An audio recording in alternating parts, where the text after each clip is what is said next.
Yeah, that's a Monday morning motivation for you. So as you go into the week, into the week, just make sure you put in more effort into doing than planning to do or just saying. Welcome to the conversation on TOS Television Network, your digital first Pan-African news network, reaching you from Abuja, Nigeria's capital city. And of course, my name is Adesu Alsi. Before I bring you the show, Barbara, before we progress with the show, allow me to bring you COVID-19 updates from across Africa. And after that, it's straight into the conversation for today.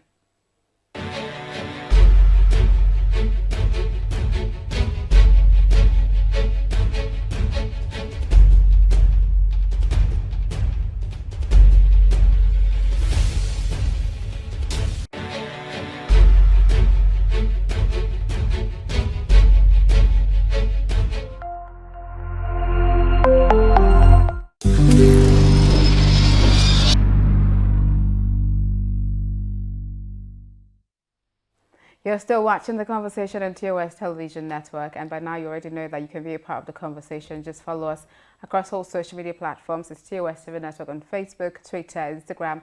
Subscribe to the channel on YouTube. It's TOSTV Network, and of course, stream our website www.tostvnetwork.com for news, stories, and happenings from across the world. Now, straight into the conversation for today. Today, we're going to be. There's been a lot of talk surrounding how the country is getting harder to live in, cost of living has skyrocketed, and everything is just hard, as you know, a lot of Nigerians will say. And so today on this show, we're going to be looking at, a plausible solution to that. Should slashing salaries of political appointees be considered in line with that? And to join me in having that conversation here in the studio is Chibweze Ona Kiesi, a politician and legislative influencer. Good morning and welcome to the show. Good morning. It's such a pleasure to have you. Now let's get into the conversation. I think it was 2 or 3 days ago that Ghanaian President Nana Akufo-Addo slashed the salaries of him and his ministers by 30% to mitigate against the rising cost of commodities, especially fuel and all that. Similarly, I think it was in 2019 that the governor of Kano State slashed the salaries of him and political appointees by 30% to mitigate against dwindling resources from COVID-19. I don't know if that is still in place by now, but looking at what is happening in the country today, fuel scarcity, everything is skyrocketed.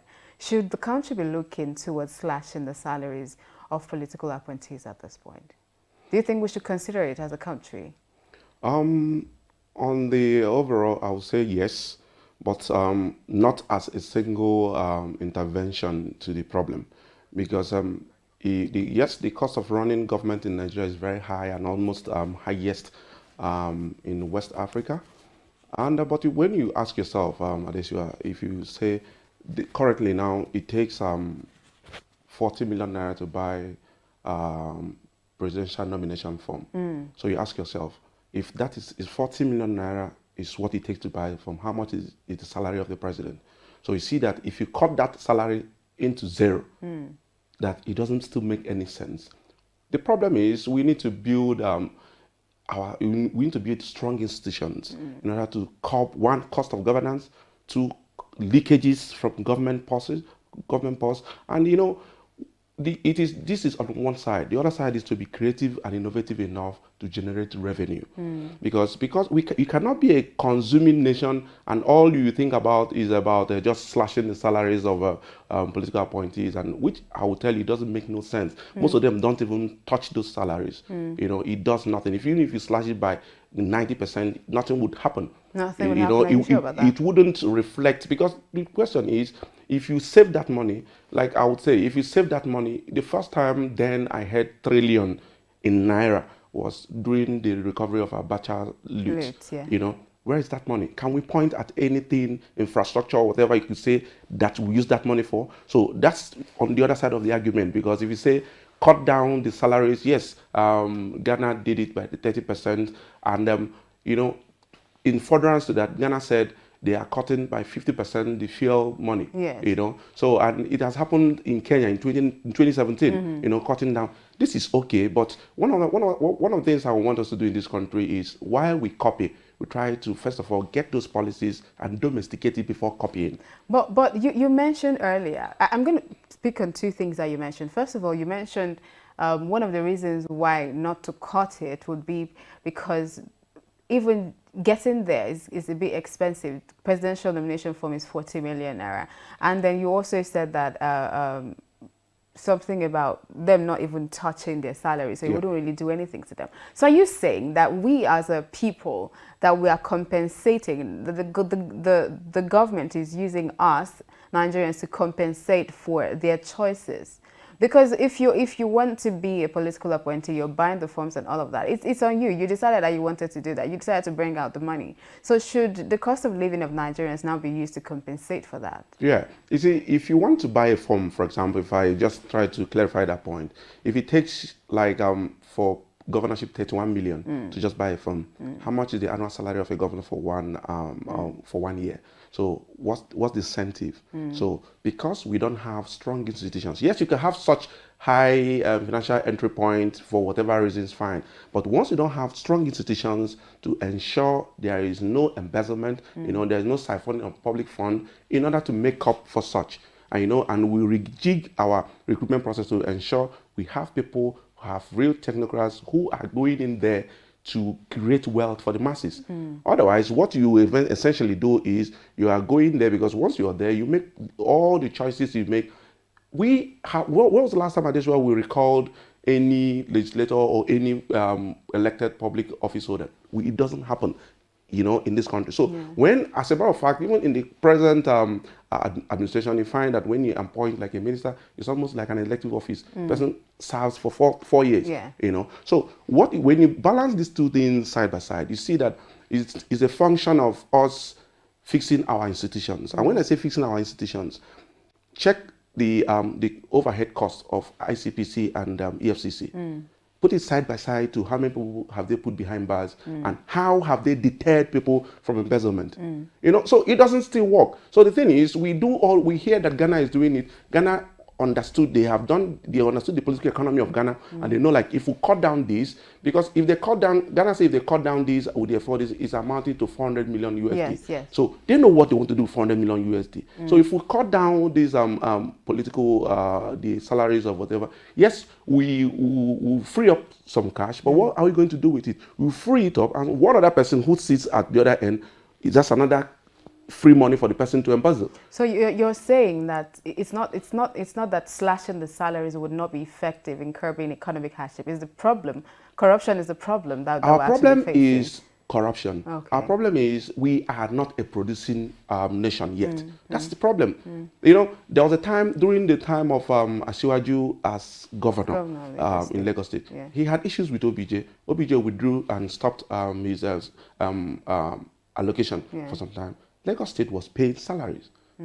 So what that tells you is I'm not still trying to make a case for him, but what that tells you is that you will see that if you can be creative enough to create wealth, that's the whole essence. Now all we rely on, because we think if we free up that cash, it's going to do something. Now CBN is putting some money, and mind you, when you hear that they are freeing up this cash or are freeing this money, this is still from a central purse that is continually dwindling. We are not putting any money, we are not saving anything for the rainy day. So when they say Ghana has done it, Nigeria should do it. And that's why you ask yourself, why is that discussion not even happening anywhere? But they did it in Kano State in 2019 and it worked. Yes, on paper it works. But if you go to Kano State now, can you point at any infrastructure or any project, so to speak, that you say that saved money was actually used to do this same project? Because if you don't do it, if you don't create a framework that says, if I free up this cash, this is where I'm going to put it, it doesn't still make sense. Because you freed it, you stopped Mr. A from embezzling it, and he gave it to Mr. B to embezzle. He just robbed Peter to pay Paul. You have not actually done anything. So the whole idea in this country, for me, is we need to go back to agriculture. Okay. We need to go back to start producing. Most of the things we produce, even in agriculture, we don't add value, in the value chain. All we do is you try to export, the way from the farm. And now you heard federal government saying foreigners shouldn't buy directly from farmers. Because these guys go directly and they buy. So what happens? Federal government has said that now, but what policy or what enforcement has come to play to ensure that that doesn't happen? It is just a mere statement, and this is what they do. When they make those statements, and then tomorrow when you hear that this is what they did, you will see wonderful initiatives, well itemized. You say like, why is it they're not working? They do those statements because this is political time. This is pure politics. They say the good things. So practically, this is for me is another level of campaigning. Okay. You know, they do all those things, but the real problem can never be solved by just cutting. It's good because what it does is the man on the street feels that okay, the man out there I voted is not enjoying every luxury, even while I suffer. Fine, it's good for that mentality, but in real sense, it makes no physical meaning that translates into any developmental project in the society. Okay. So that's just where I stand. All right. That as a standalone initiative cannot work in Nigeria. Okay. Because if you remember when Peter Obi was governor, Peter Obi was able to cut down, when he pruned down the cost of governance, huge savings was made. So why are we still having ministers run with over 12 cars in their convoy? You know, why are we still paying allowances for all those policemen? Why, if certain office holders, president, vice president, or whoever, why do they have to go with those long convoys? Why do they have to have those assistants and aides that actually do nothing? This is where the huge money goes into, because those people you see, they earn millions. You know, so it's not about those. If we cut those money, and my problem is cut those money, yes, but let us have a framework that as we are cutting this money, because when we have that money, it becomes attractive to another corrupt individual. Okay. So as we do a framework and says, as we are getting this money, it should be going into that. And that was what happened when we had excess crude account. We were forced to share it. Governors put pressure on president. Give us, we can't have this money, and they shared the excess crude because they didn't make no provision where that money should funnel into. Okay. And that's why if you still look at now the pension fund, every day the federal government is moving towards that. Let us pull that money. Once you have a free cash, everybody is looking at a way to make money. Okay. So I would advocate that if we have any pool of fund anywhere, as the money is coming, we should be channeling into something else that generates money, creates employment, and gives better life to the citizen. Okay. All right, that's it for the show this morning. I wish we had so much time because I would like to drill you on this one. But thank you so much for coming on the show this morning. Thank you very much, Adeswa, for having me. You're very welcome. Thank you for staying with me on the conversation up until this time. Do not forget that conversation comes to you every weekday, Mondays to Friday. That means I'll be back here, same time, same channel tomorrow. But before then, follow TOSTV Network across all social media platforms. It's TOSTV Network on Facebook, Twitter, Instagram. The channel to subscribe to YouTube is TOSTV Network. And of course, stream our website, www.tostvnetwork.com, for stories and happenings from across the world. My name is Adeswa. Thank you so much, and I'll see you tomorrow.